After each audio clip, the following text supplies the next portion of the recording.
Ethan, I need to tell you about the most embarrassing coffee order of my life. Oh, I'm always ready for an embarrassing coffee story. Please, go on. So, I moved to a new city, brand new coffee shop, and the barista asks me super casually for here or to go. And my brain just froze, completely blank. Blank how? That's like day one English. I know, but in the moment, under pressure, with a line of people behind me, I panicked and said, yes. You said yes to for here or to go? I said yes, like it was a yes or no question. The poor barista just stared at me for a solid 3 seconds. What did she do? She very kindly just said, I'll put it in a cup for here, and moved on with her life. But I stood there thinking, I have studied English for years, and I just lost to a coffee shop. The coffee shop wins again. It's undefeated. Undefeated! And here's the thing, Ethan, this wasn't a grammar problem. I know that sentence. I could write it perfectly on a test. Right, but a test doesn't come at you fast in a real accent with zero warning while you're holding your wallet and there's a line forming behind you. Exactly. And that gap between knowing English and actually catching it and using it in real time, that's basically the whole topic today. It really is. Because most learners spend so much time on grammar books and vocabulary lists and so little time actually training their ear for the fast, casual, real conversations that happen constantly, every single day. Ordering coffee, small talk with a coworker, asking someone for directions, booking an appointment on the phone, these conversations happen everywhere, all the time, and they follow patterns. Patterns you can actually learn, which is amazing news, honestly. Hey everyone, welcome back to Learn English Naturally. I'm Emma. And I'm Ethan, and today we are doing something a little different and honestly one of my favorite formats. We're going to practice real, everyday English conversations together, right here, live in the episode. The kind of conversations you actually have all the time, but rarely get to prepare for. We'll act them out, break them down piece by piece, and show you exactly what's happening underneath, so the next time you're in that exact situation, it feels familiar instead of terrifying. And of course, we'll pull out 5 powerful vocabulary words and phrases along the way to sharpen your English even further. But before any of that, your turn. Comment below right now. Complete this sentence. The everyday conversation that makes me most nervous is... Ordering food, small talk with strangers, phone calls? We want to know. And trust me, whatever it is, someone else feels exactly the same way. All right, Ethan, should we start with coffee, given my tragic history with it? Let's heal that wound together. Let's do it. Okay, before we jump into the role plays, let's quickly talk about why this actually works as a listening practice method, because I don't want people to think this is just us having fun for 20 minutes. Although, to be fair, we are also having fun. Also true. But here's the real reason. Everyday conversations follow patterns. Ordering coffee sounds different every single time in the exact words, but the structure repeats, the questions repeat, the typical responses repeat.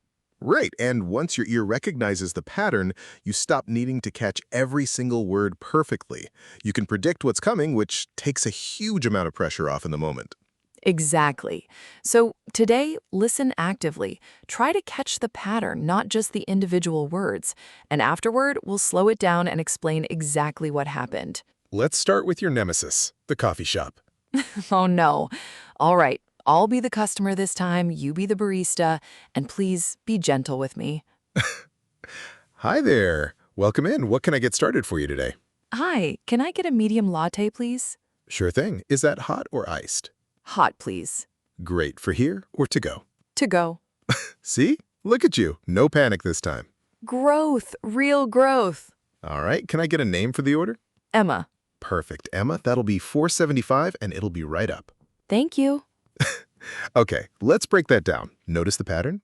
What can I get started for you today? That's basically what would you like to order. But it's the specific phrasing you'll hear constantly in coffee shops and casual restaurants. And hot or iced, for here or to go. Those are 2 extremely common follow-up questions. If you know they're coming, they stop being scary and start being predictable. Exactly. And that phrase, that'll be right up, That just means your order is coming soon. It's being prepared. Super common, very natural, and honestly a little charming. Much less charming when you respond to it with yes. We are never letting that go, by the way. Fair enough. All right, let's do a different one. Small talk with a coworker. This one's huge because it happens constantly, and it feels so unstructured and unpredictable. It feels unpredictable, but honestly, it also follows patterns, just softer ones. Let's show it. I'll start. Hey, morning. How was your weekend? Oh, it was good. Pretty relaxed, actually. Just caught up on some sleep, honestly. How about you? Nice, nice.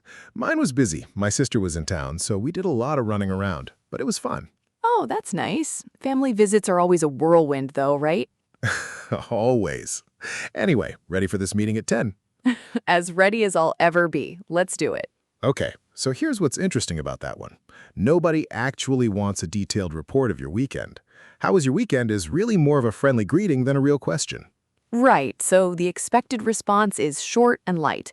It was good, pretty relaxed. Something simple, followed by turning the question back around. How about you? That turn back is huge, by the way. In natural conversation, you almost always return the question. It keeps the exchange balanced and it shows genuine interest. And that phrase, a whirlwind, that's a lovely one. It describes something chaotic, busy, moving really fast in a slightly overwhelming way. You could say a weekend was a whirlwind or a week at work was a whirlwind. And then notice how the conversation naturally transitions into something practical. Ready for this meeting at 10? Small talk often ends with a soft transition like that, moving from casual to the actual task at hand. So good. All right, let's try asking for directions next, because this one genuinely terrifies a lot of learners. It really does, mostly because you can't predict the answer, right? The question is easy, but the response could be anything. Exactly, which is exactly why we should practice the listening side of it specifically. I'll ask, you answer. Excuse me, sorry to bother you. Do you know how to get to the train station from here? Oh, sure, no problem. So you're going to want to go straight down this street for about 2 blocks and then take a left at the light. Okay, straight for 2 blocks, then left at the light. Exactly. Then you'll see a little park on your right. Just keep going past that and the station's going to be right there on your left. You really can't miss it. Perfect, thank you so much. No problem. Have a good one. Okay, that one moves fast, and there's a lot of information packed in. Let's slow it down. First, notice how I confirmed what I heard. Straight for 2 blocks, then left at the light. Repeating back key information is a fantastic listening strategy. Honestly, not just for directions, for any conversation with a lot of details. It does 2 things at once. It makes sure you actually understood correctly, and it gives you a second chance to catch anything you might have missed the first time. Exactly. And that phrase, you can't miss it, that's said constantly when giving directions, and it just means something is very obvious, very easy to find once you're close.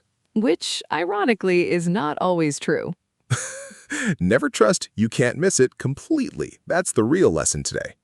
The real hidden vocabulary lesson. Okay, one more, and I think this is the one people fear the most, a phone call, specifically booking an appointment.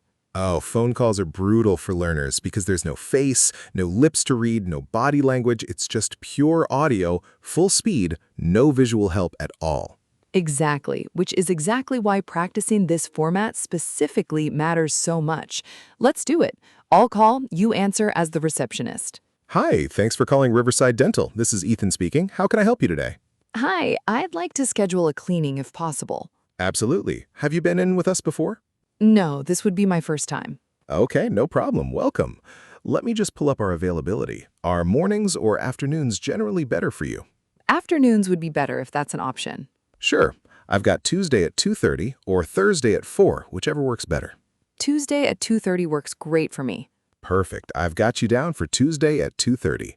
Can I grab your full name and a good phone number? Sure, it's Emma Turner and my number is 555-0192.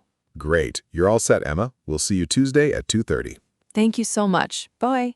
Okay, so phone calls follow a really clear structure once you notice it. Greeting, then the reason for the call, then scheduling details going back and forth, then confirming details, then a polite close.